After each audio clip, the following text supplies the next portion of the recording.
views and opinions expressed in this program are those of the participants and do not necessarily reflect the views of BronxNet or the program underwriters.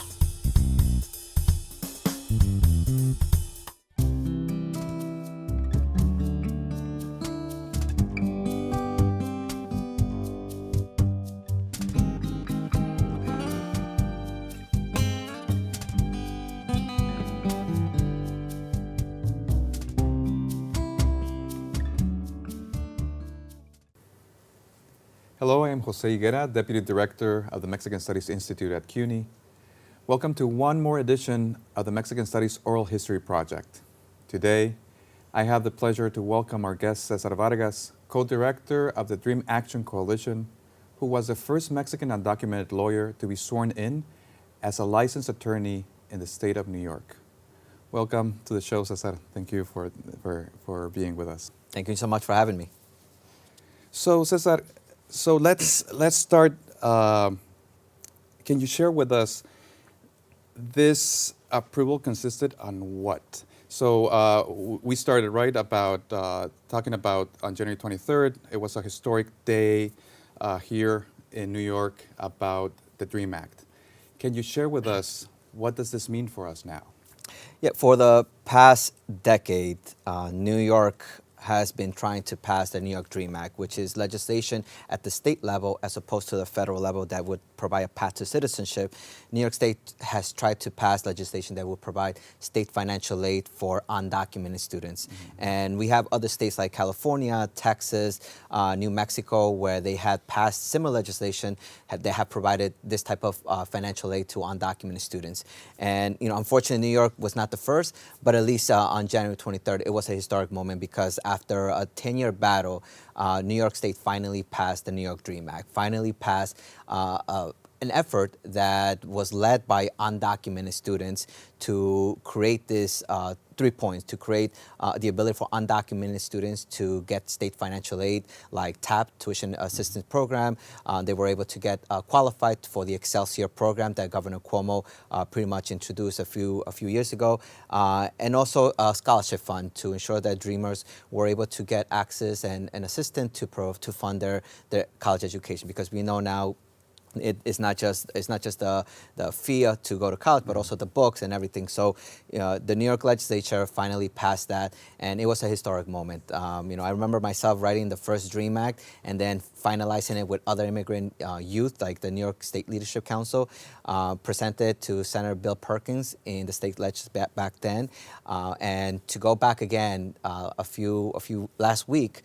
It was just an incredible moment because it was a culmination of an immigration fight. It was a culmination of just students, CUNY students, who said, you know what, we need to do something about it. We need to take our education in our own hands, and finally pass this. And obviously the politics had changed with the New York Democrats taking over the Senate, and we did it. We did it after a significant effort, and finally New York joined the other states into providing that path for state financial aid for thousands of undocumented students in the state of New York. And do you have a number of how many people are going to be benefited by this? Well, the New York City Office of Immigrant Affairs has reported that there are approximately 150,000 Dreamers in the city of New York that would qualify for the federal DREAM Act. That's federal legislation. Now, of course, New York City public schools do not ask information about their students' immigration status. So the number is not clear, but on average, 4,500 undocumented students graduate from our New York City public schools. And even so, the fact is that there's a large percentage who would now qualify for this type of state financial aid that will help them fund their education. But even so, it's the budget that cost the state is $27 million. That's literally about 40 cents that would cost a taxpayer. Donuts cost more than what it would cost to provide for the future of so many immigrant students. Mm-hmm. Cesar, so we heard at the beginning, I read your long trajectory, right? But can we just go back and just go down memory lane? Where were you born? What state in Mexico? I mentioned you're from Mexico, but can you tell us a little bit more about that part of your life. Yeah, and I think it reflects the overall demographics of Mexicans in New York City, where sometimes they call New York Puebla York because the large percentage of Mexicans here in New York City are from Puebla, Mexico, the southern part of Mexico. And for me, like I was born there in Puebla, Mexico. My mom was born from Oaxaca, and my father was from Puebla as well. And for me, like I don't remember the early years because I came here when I was about 5, 6 years old. But I do remember the struggle that my mom had when we were little, and the small glimpses that I do have of growing up in Mexico, where sometimes eating hard, sweet bread, Mexican bread, with just black coffee, because that's all we had. I remember the house that we lived in was just a simple cinder block home with aluminum as our roof, no windows, just drapes that we had, and that's what I remember. But I definitely remember vividly of my mom every single day trying to provide a better opportunity for her children, that ultimately led to a hard decision to immigrate to the U.S. Because altogether we were 8 siblings.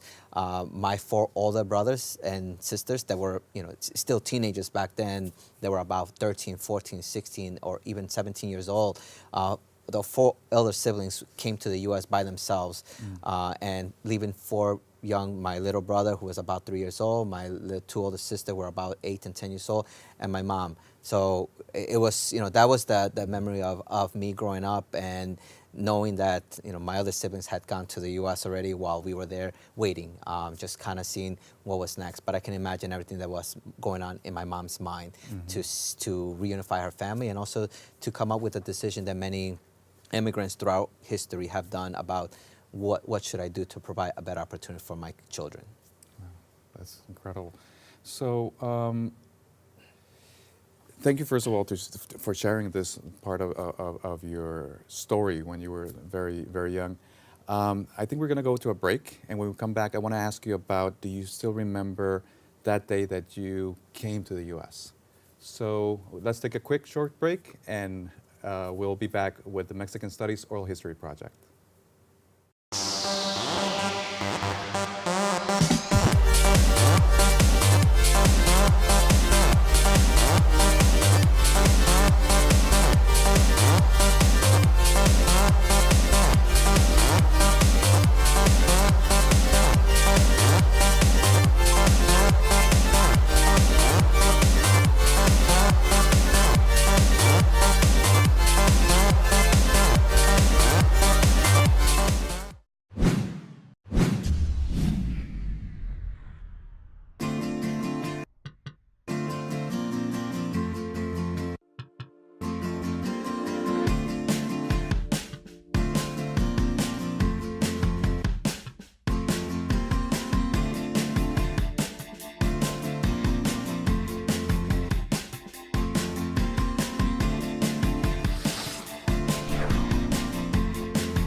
Welcome back to the Mexican Studies Oral History Project.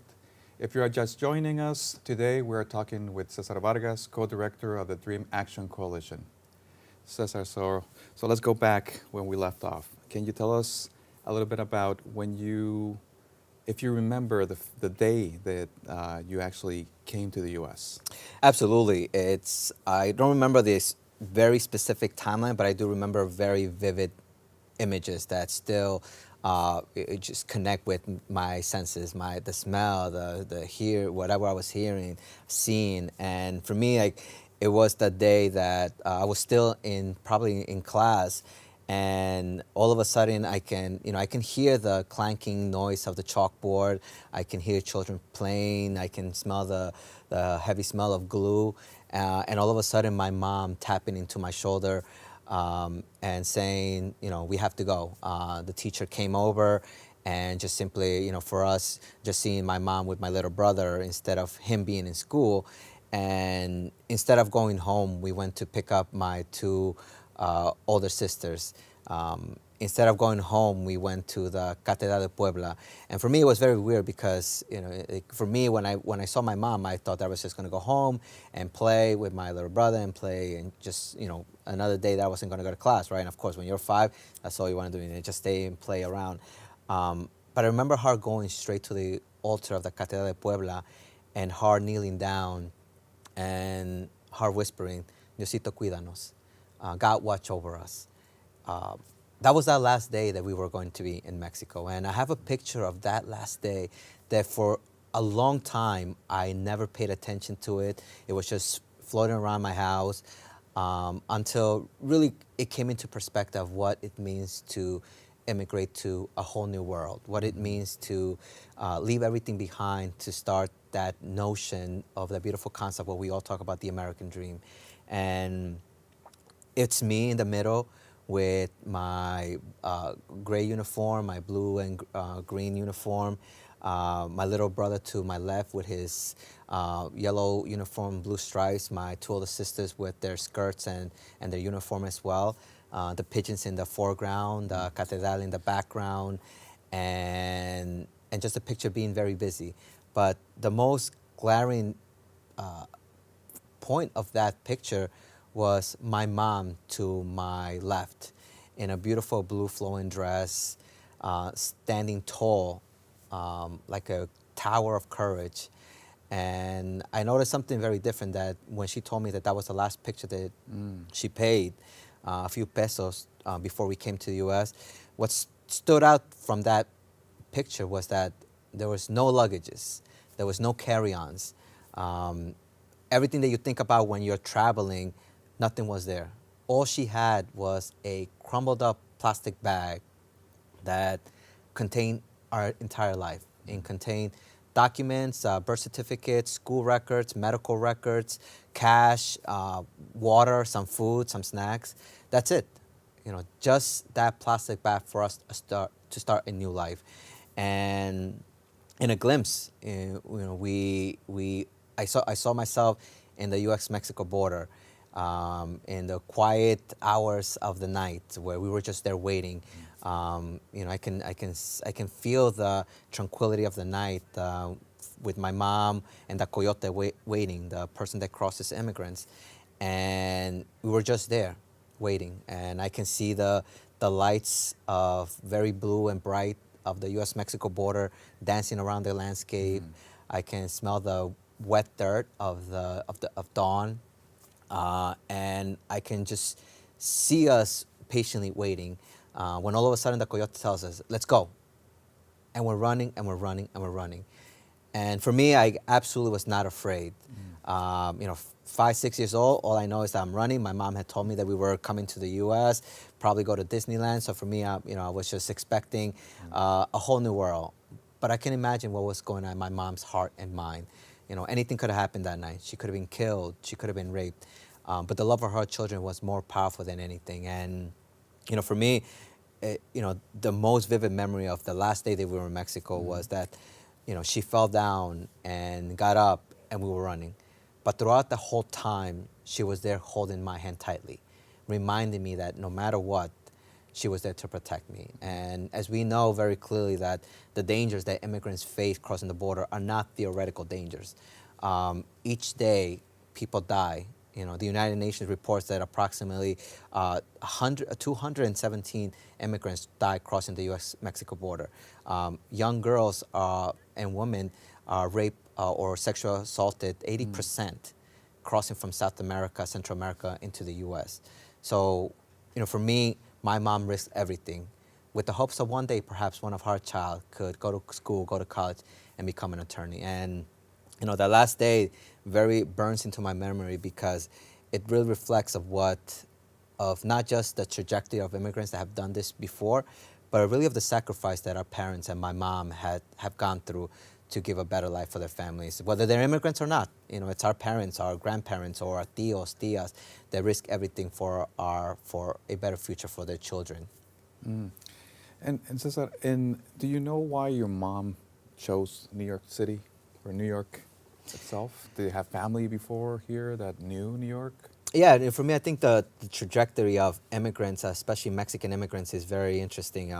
Generally we have the southern part of Mexico of people leaving all the way to the northeast or even the Midwest, whereas you have a lot of northern Mexicans from Chihuahua, Durango, just moving to California, Arizona, New Mexico, and so on. But for me, it was just that my four other siblings had come here because my cousins had already been there, and they said there's jobs here. You could work in a restaurant, you could work here, you could work in a grocery. I know someone who contacts. So it's a similar narrative of Italian, German immigrants who say, hey, listen, the streets are paved in gold and with Opportunities. Exact opportunities. And for me, obviously, I didn't know, they didn't know. All they knew is that there was jobs there that they could take to provide for the families. And but yeah, it's I think it's just the stroke of luck for us of ending up in New York and not in California or in Chicago or in Texas or even Wyoming, right? In these states that people don't expect. But the trajectory of a lot of Poblanos from Mexico detailed it to come to New York City. But whether it was fate, destiny, who knows? But I do know that I'm glad that I'm in New York. I'm glad that I'm proud to be a New Yorker. I'm proud to be proud to be Mexican, but also proud of what being in New York represents, which is a city that has been traditionally based and built, and the DNA is about being an immigrant. So for me, I think that's really special. And so, tell us about, I know that there's an anecdote about your mom. I know that she values education, and there's I think there's an anecdote about lawyers and doctors in your family or something. Yeah, no, for me, it's, she is the reason that she was the firmest pillar for me to complete my studies, whether it was high school, college, and law school. And the reason I'm a lawyer, I think it's many factors, but my mom always said in the family, tenemos que tener un abogado y un doctor. We need to have a doctor and a lawyer, a doctor to take care of the family, a lawyer to defend the family. And I took that to heart, and now I realize of what she really meant. It's really not about you need to be a lawyer, you need to be a doctor. What she really meant is that we need you to not just protect the family, but we need you to be a voice and advocate for your community. And whether you're a lawyer, whether you're an engineer, whether you're in media, whether you're an engineer, an artist, astronaut, chemist, you name it. Our whole vision was that you need to do everything you can to pursue your education, but also to pursue your education for a certain purpose, which is whether you just take 2 years, 4 years, or go to college or go to graduate school.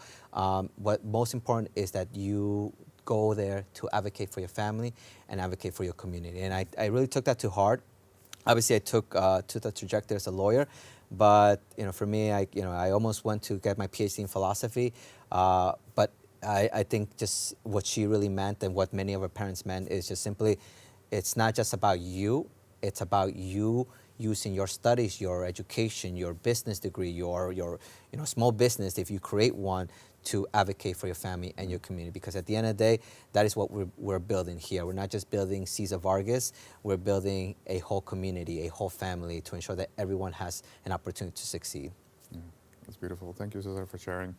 And let's take a short break. And when we return, Cesar will tell us about his work experience, which includes having been a strategist on immigration issues in the campaign of the former Democratic presidential candidate, Bernie Sanders. We are together. And for the last 20 years, we have been building on a vision to share our views, our voices on our channels. We are the Bronx. We are BronxNet. Welcome back to the Mexican Studies Oral History Project. We are talking with Cesar Vargas. Cesar, can you tell us a little bit about why did you decide to study law, and when you finished, what happened? Well, I think for me, throughout high school, college, and even eventually law school, it was the same obstacle, which is my immigration status. In high school, I remember going to the guidance counselor, and back then, DreamAg, Dreamers were not in the vernacular of what we have on immigration. No one knew what a dreamer was, and I remember going to the counselor and saying, I want to go here, I want to go to this college, I want to go to here, and him saying, what, Cesar, I don't know if you could go to college because of your immigration status. In college, similarly, fortunately, I was able to connect with friends and a teacher who helped me apply to college. But similarly, in college, I remember being told by the dean of the school, Mr. Vargas, if you cannot produce a Social Security, we might need to not only kick you out, but we might need to call immigration on you.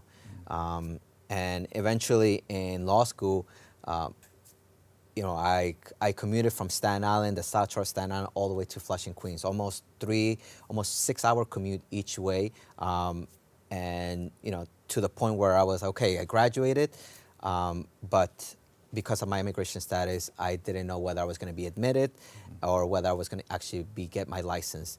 And eventually, the state committee that's responsible for regulating the legal profession, they ruled that, what, Cesar, you may have stellar character, you have satisfied all the requirements, passing the bar, graduating law school, but we cannot admit you because of your immigration status. And for me, it was obviously devastating, but I think it really reflected the fight of what was next, and which was that even though I don't have my law license, I can still fight for my future. I can still fight for my community. And after I graduated law school, after I got the decision, for me, it was just working with other immigrant youth from across the country to form the Dream Action Coalition, which was just a loose network of immigrant students, college students, who said, you know what, we're not going to wait for Congress. We're not going to wait for politicians to take action. We're going to organize ourselves, and we're going to push not just for the Federal Dream Act that would provide path to citizenship, but we're going to push the state and the localities to put up driver's licenses, to create state Dream Acts that would provide state financial aid, and in my case, to allow the state bars to allow undocumented lawyers to practice law. And fortunately, through that advocacy, we were able to win significant battles, driver's license in Washington, D.C., and eventually in New York State for the state court to rule that immigration status has no bearing on the ability to practice law. And it was a huge victory for us to ultimately win, and for me to have my license, and ultimately open the doors of opportunity for others, because through this victory, we were able to win not just opening up the legal profession to undocumented students, but also basing this decision to allow nurses, engineering, doctors, pharmacists to also allow them to get their professional license and practice their career. So for me, it was, certainly those obstacles of us just doing that was an incredible opportunity to open the doors of opportunity for others. And so then we mentioned that you work for Bernie Sanders and also for, I know that for a council member, Carlos Menchaca. Can you tell us what those positions entailed, and how did they reach out to you? Yeah, no, I think it was just through the advocacy that I did, through the immigration work that I did with advocates. It was the work that, even though I wasn't practicing, I did know immigration policy. I did know immigration law very closely, and how the process of advocacy formed. So with Senator Sanders, similarly, they reached out and say, Mr. Vargas, can you help us? Can you help the senator form his immigration platform? The senator has been working on a lot of civil rights issues, economic inequality issues, but in immigration, he was very new, and he needed someone to help him. Eventually, I was able to draft his entire immigration platform with other incredible people that he adopted. Similar with the councilman, Carlos Menchaca, who's the chair of the Immigration Committee at the New York City Council. I worked with him to counsel him on the latest issues affecting New York City on immigration, working with his committee to ensure that we held hearings on the latest attacks by the Trump administration. So for me, it's being a lawyer, but also being an advocate to help these elected officials push more humane immigration policies. and not only your experience is very broad and great. Can you just share with us very briefly what has been your greatest learning experience throughout this process, coming here, going to school? What has been your greatest learning experience? Well, I think for me, my biggest experience is that 2 points. One, that throughout this whole journey of me trying to be admitted and trying to get my law license, I learned that I did not need a law license to continue to fight for my ability to practice law, and most important, not for the ability to fight for my family and for my community. I could still go to Washington, D.C. and project power by showing that the community wanted immigration reform. And ultimately, just simply knowing that the fight for any type of immigration policies or housing or healthcare lies and the power in the community. You don't have to be a lawyer. You don't have to be a millionaire or a billionaire. You don't have to be an elected official to really show power and change policies for your community. It could be a college student. It could be a high school student. It could be a working mother. It could be a single mother who are out there telling the story and changing policies. Because at the end of the day, it's our stories that simply color the need for immigration policies, the need for healthcare policies, and for me showing that ultimately we, the people, have the power and we can definitely change policies to create a better community for all us all. I think it's great. And what would be one message that you would give young immigrants specifically? Well, for me, it's your stories is very powerful, and even if you were born here or not, our stories are what colors and empowers us to tell the nation that we are here and this is our country. And ultimately, we have messages from across the White House telling us that we don't belong here, but simply, this is our country, this is our home, and this is our future. And everyone keeps telling people that we don't belong here. Even if you do belong here, but you're African American or you're a woman, the messages are always like you have less rights. But we all have rights, and this is our community. Our stories are powerful, and always remember that this is our home and this is our country, and we have power in this country. And we need to remind that, especially to a lot of white supremacy groups, anti-immigrant groups, that this is our home, and we need to keep fighting for a better future for us all. Definitely. And finally, Cesar, when you became a lawyer, do you remember what did you say to your mom, and what did your mom say to you? Yeah, no, I think for me, just when I was able to ultimately get sworn in, it was a beautiful ceremony in a beautiful gilded courtroom in downtown Brooklyn in the 2nd Appellate Division. And, for me, my mom was there, and I took the oath, and, everyone was talking about, other lawyers were excited to talk about, the next career choice. They got this job, and they got this job. But for me, the most special moment was when I turned to my mother and told her, Ma, tu hijo ya es un abogado. Mom, your son is not a lawyer. And, she told me and, responded saying, siempre eras mi abogado. You were always my lawyer. And ultimately just really reminded me that, she always believed in me. And she believed in me that no matter what, she will always have my back. And I always tell people, don't look at celebrities, don't look at me for inspiration. Just look at your parents. Your tios, tu abuelitos, those are the people who risk every single day to give you a better opportunity. And reminding ourselves the American dream is not about a fancy car or a big house. It's you doing your part to open the doors of opportunity for others, regardless of immigration status, religion, and so on. That's great. Cesar, thank you so much. Can you share with us your contact information real quick? Yes, no, people can find me on social media at Dreamer J_D on Facebook. I'm there. I respond as best as I can to students who need any type of help or just guidance if they want to be lawyers. Obviously I'm always responding on that.